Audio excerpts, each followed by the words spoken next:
नमस्कार दोस्तों, एक बार फिर से स्वागत है आपका दृष्टि आईएएस के न्यूज प्रोग्राम में। मैं हूं केवल आपके सामने। यूपीएससी हर साल सिविल सर्विस परीक्षा कराती है सिविल सर्विस के लिए, और यहां पे परीक्षा का जब वो आयोजन कराती है तो उसके लिए एक विज्ञापन भी हर साल जारी करती है। हाल ही में यूपीएससी ने एक ऐसा विज्ञापन जारी किया है जिसमें कोई आमतौर पर तैयारी करने वाला अभ्यर्थी अप्लाई नहीं कर सकता है, और यहां से एक नाम सामने आता है लेटरल एंट्री का। तो आखिर यह लेटरल एंट्री क्या है और इससे जुड़ा हुआ पूरा का पूरा मसला क्या है, जो कि आरक्षण से जुड़ा हुआ है, जो कि निजी क्षेत्र से जुड़ा हुआ है, इसको हम विस्तार से आज समझेंगे इन बिंदुओं के माध्यम से। तो सबसे पहले हम जानेंगे कि खबर क्या है, उसके बाद हम देखेंगे कि यह आखिर अभी चर्चा में क्यों है, और उसके बाद यह जो लेटरल एंट्री शब्द है इसका मतलब क्या है, इसके सही मायने में क्या अर्थ है, क्या मतलब निकाले जाएं, और उसके बाद यह शुरू कब से हुआ, और इसके साथ ही हम यह देखेंगे कि यह सरकार क्यों कर रही है लेटरल एंट्री, और उसके बाद कौन कर सकता है आवेदन। अगर सामान्य अभ्यर्थी नहीं कर सकते तो क्या उसके लिए योग्यता होनी चाहिए, और उसके बाद हम यह देखेंगे कि लेटरल एंट्री में यह बात निकल के सामने आ रही कि आरक्षण की व्यवस्था नहीं है, तो आखिर क्यों नहीं है, और अंत में एक सवाल देखेंगे जो इस टॉपिक से जुड़ा होगा। अब यह पूरा का पूरा जो टॉपिक है यह सामान्य अध्ययन के पेपर 2 में सिविल सर्विस की जो भूमिका है उस खंड से जुड़ा हुआ है। अब चलिए एक एक करके देखते हैं। सबसे पहले खबर, तो यूपीएससी ने एक विज्ञापन जारी किया और उस विज्ञापन के माध्यम से उसने लेटरल एंट्री की बात कही। तो लेटरल एंट्री में यह दिखाई दिया कि यहां पर कोई रिजर्वेशन नहीं है। तो आखिर यह किस तरह की पॉलिसी है, इस पर चर्चा हो रही है, और क्यों रिजर्वेशन नहीं है इस पर भी चर्चा हो रही है, और सरकार पर सवाल भी विपक्ष के द्वारा उठाए जा रहे हैं। तो एक एक करके हम इसको समझेंगे, लेकिन सबसे पहले हम देखते हैं कि विज्ञापन में बात क्या थी। विज्ञापन में लोक सेवा आयोग ने जो जारी किया उसमें उसने कहा कि लगभग 24 मंत्रालय के लिए 45 पद हैं। तो 24 मंत्रालय हैं और उसके लिए 45 पद हैं, और वे जो 45 पद हैं उन पदों में कौन कौन सा पद है, एक तो संयुक्त सचिव का है, एक निदेशक का है, और एक उप सचिव का है। ये बड़े पद हैं। आमतौर पर देखें तो यहां तक पहुंचने में कोई सरकारी अधिकारी आईएएस से आगे बढ़ता है तो कई साल लग जाते हैं, लेकिन यहाँ पे डायरेक्ट यहाँ पे एंट्री होगी, और ऊपर के पद है जहां पे निर्णय लेने की क्षमता होती है विभिन्न विभागों में। तो संयुक्त सचिव, निदेशक और उप सचिव, इसके लिए 45 पद 24 मंत्रालयों से। अब यहां पर यह चर्चा में अब खबर है क्यों, क्योंकि एक तरफ तो यहाँ पे यह जो नोटिफिकेशन आया है वहां पे निजी क्षेत्र से भी लोग यहाँ पे अप्लाई कर सकते हैं, और दूसरी बात आरक्षण कि आरक्षण यहां पे दिखाई नहीं देता। तो क्यों नहीं दिखाई देता, यह भी जानने वाली बात होगी। तो सबसे पहले आप ये देखिए कि आखिर यह लेटरल एंट्री है क्या। जैसा कि मैंने आपसे बताया कि सीधे एक बड़े पद पर एंट्री हो जाती है तो उसको हम लेटरल एंट्री कहते हैं। तो यहां पर यूपीएससी द्वारा उम्मीदवारों का चयन सरकार के विभिन्न मंत्रालयों, विभागों और संगठनों में हो रहा है, इसके लिए कहा जा रहा है लेटरल एंट्री। तो ये सब सरकार के मंत्रालय, विभाग और संगठन है, और कहीं नहीं जाना है। यहां पर जो पद है एक तो ज्वाइंट सेक्रेटरी का है, उसके अलावा डायरेक्टर का है, और डिप्टी सेक्रेटरी का है जो अभी के नोटिफिकेशन में था। तो लेटरल एंट्री में अभी के लिए हम ये कह सकते हैं कि इन पदों के लिए भर्तियां हो रही हैं।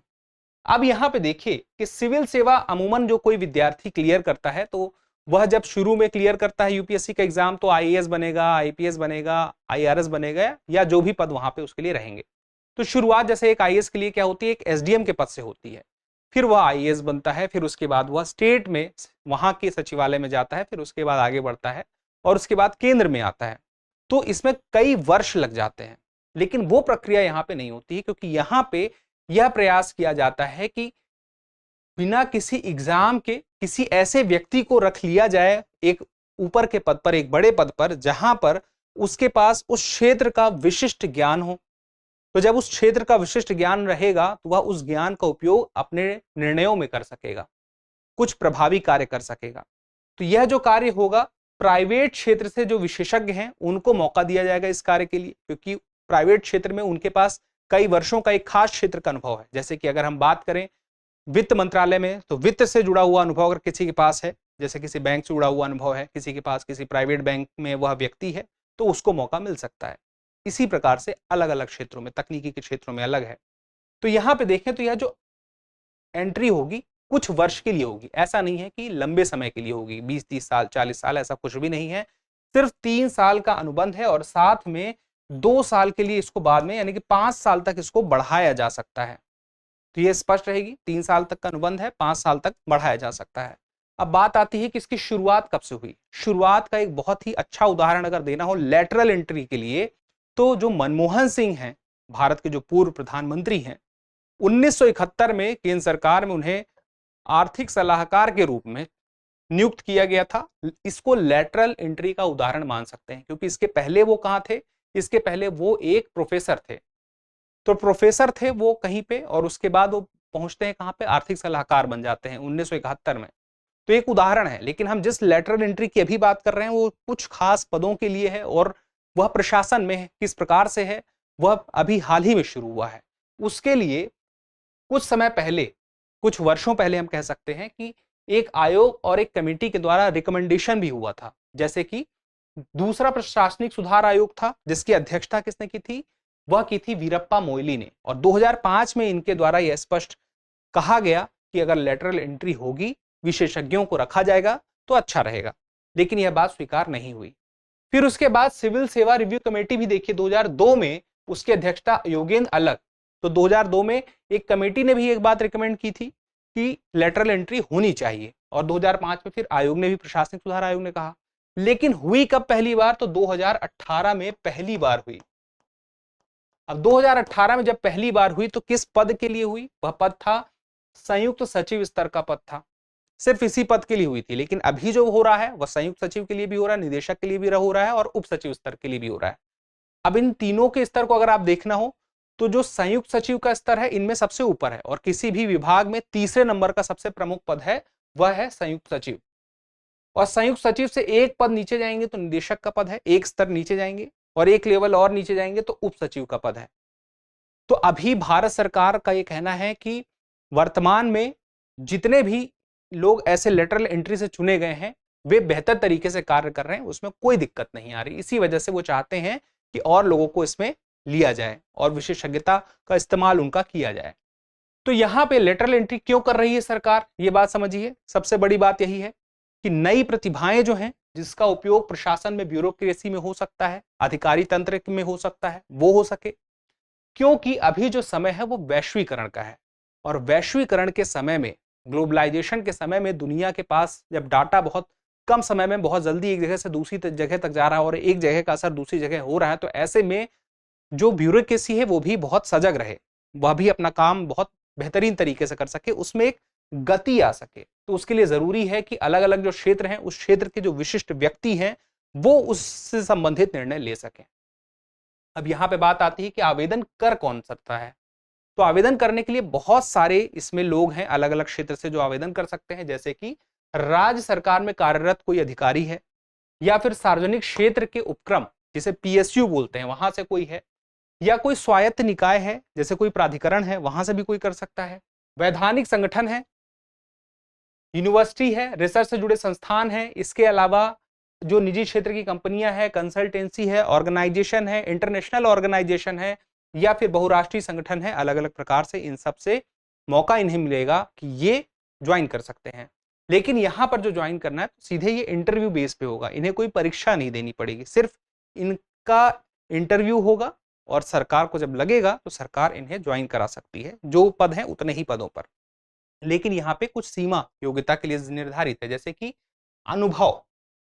अगर बात की जाए, मैंने आपको बताया था 3 प्रकार के पद हैं, संयुक्त सचिव है, निदेशक है और उप सचिव है। तो संयुक्त सचिव के लिए 15 साल का अनुभव होना चाहिए, और उसके बाद बात करें निदेशक के लिए 10 साल का, और उप सचिव के लिए 7 साल का ये अनुभव है उसका कार्य का उस क्षेत्र में। और उसके अलावा उम्र सीमा की बात करें तो 40 से 55 साल होनी चाहिए संयुक्त सचिव के लिए, निदेशक के लिए 35 से 45 और उप सचिव के लिए 32 से 40 वर्ष, इस सीमा में। अब बात आती है कि आखिर आरक्षण क्यों नहीं हो रहा है। चलिए ठीक है कि आपने निजी क्षेत्र को मौका दिया, लेकिन इसमें भी आरक्षण आप कर सकते थे, तो आरक्षण आपने क्यों नहीं दिया। तो उसके लिए हमें आरक्षण के कुछ फॉर्मूले को समझना पड़ेगा। देखिए, जो सार्वजनिक नौकरियां हैं और उसके अलावा जो विश्वविद्यालय हैं, वहां पे जो आरक्षण होता है वह 13 पॉइंट रोस्टर के माध्यम से होता है, जिसको 13 बिंदु रोस्टर या 13 पॉइंट रोस्टर बोलते हैं। तो ये 13 पॉइंट रोस्टर काम कैसे करता है, वो कुछ इस तरह से काम करता है कि आरक्षण की स्थिति निर्धारित होगी जब हम जो भी जिसका कोटा प्रतिशत है, जैसे कि ओबीसी वर्ग है, एससी वर्ग है, एसटी वर्ग है या ईडब्ल्यूएस है, उसका जो भी कोटा प्रतिशत है, जितने प्रतिशत का उसे आरक्षण है, उसका हम जब 100 से भाग दे देंगे तो पता चलेगा कि जो भी वैकेंसी है उसमें कितने पद उसके पास जाएंगे। उदाहरण के लिए एक उदाहरण देता हूं, जैसे मान लीजिए कि जो ओबीसी है उसके पास 27% आरक्षण है। अब 100 से भाग दे दीजिए, 100 से 27 का भाग देंगे तो 3.7 आएगा। 3 से ज्यादा है और 4 के पास में, तो 3 से ज्यादा पे ही लेके चलना है। तो इसका मतलब ये हुआ कि मान लीजिए कहीं पर कोई पद आए हैं, जैसे 20 पद आए हैं, तो हर चौथा पद किसका होगा? वह ओबीसी का होगा। तो 1 2 3 4 चौथा पद आया ओबीसी का, फिर 5 6 7 फिर 8 यहां पे ओबीसी का। 20 तक हम बढ़ते जाएंगे, जब जब चौथा पद आएगा वो ओबीसी के लिए हो जाएगा। अब इसी तरह से आप देखें ओबीसी के अलावा एससी के लिए देखें, तो यहां पे 100 से हम भाग करेंगे 15 का। जब हम 100 से 15 का भाग करेंगे तो यहां पे 6.60 का आएगा। तो इसका मतलब हुआ कि हर जो 7वां पद होगा वह होगा एससी वर्ग के व्यक्ति के लिए आरक्षण के आधार पर, जो फॉर्मूला है। और एसटी के लिए निकालना है तो हम जैसे 100 से 7.5% आरक्षण है तो उस हिसाब से देखेंगे तो 13.33 आएगा, यानी कि हर 14वां जो पद होगा, अगर सिर्फ 20 पद हैं तो 14वां पद जो होगा वह किसके लिए होगा? एसटी वर्ग के लिए होगा। और जब अगला 14 आना होगा तब तक में तो 20 ही कुल पद थे, तो इसका मतलब वो मिलेगा नहीं। और ईडब्ल्यूएस के लिए 10% आरक्षण है, इसका मतलब क्या हुआ कि हमने 100 से 10 का भाग किया तो यहाँ पे 10 आया, यानी कि हर 10वां पद ईडब्ल्यूएस के लिए होगा। तो अब यहाँ पे देखें, जो आपसे मैंने बताया था पद कितने हैं? 45 है। तो आरक्षण तो हो जाना चाहिए, मिलना चाहिए, क्योंकि यहाँ पे हर चौथा पद भी मिल जाएगा, हर 7वां पद मिल जाएगा, हर 14वां पद मिल जाएगा, हर 10वां पद मिल जाएगा। तो इसका मतलब कुछ कुछ आरक्षण तो मिल ही सकता है कुछ वर्ग को, लेकिन फिर भी आरक्षण क्यों नहीं मिल रहा है? देखिए, यूपीएससी जब परीक्षा कराती है साल में सिविल सर्विस परीक्षाओं के लिए, तो जो उसके पद होते हैं सिविल सर्विस के, तो वहां पर आप देखिए तो जो पद होंगे वो संयुक्त रूप से होंगे, कुल होंगे, ओवरऑल होंगे। जैसे 1000 पदों के लिए परीक्षा हो गई या 900 पदों के लिए परीक्षा हो गई, तो यहां पर जो परीक्षा होती है वो संयुक्त के रूप में होती है। लेकिन ये जो है ये एकल है, ये इंडिविजुअल है। यहां पर जो विज्ञापन आया है वो संयुक्त नहीं है, उसमें इसमें एकल का बात कहा गया है कि एक एक पद अलग अलग है, वह संयुक्त नहीं है। अगर संयुक्त होता तो आरक्षण हो सकता था।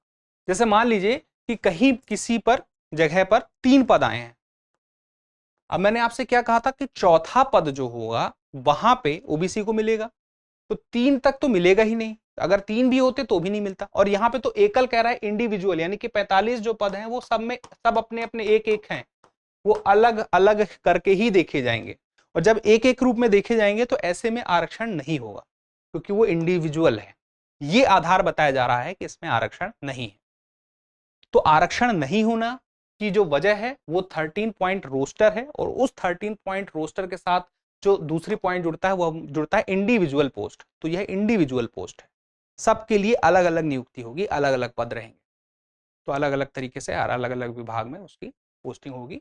तो अब यहाँ पे स्पष्ट हो गया आपसे कि आरक्षण जो नहीं दिया जा रहा है उसके पीछे का आधार क्या है, अभी तक का आधार क्या है, सरकार के माध्यम से, और उसके अलावा निजी क्षेत्र को क्यों शामिल किया जा रहा है, जिससे उनकी विशेषज्ञता का लाभ उठाया जा सके।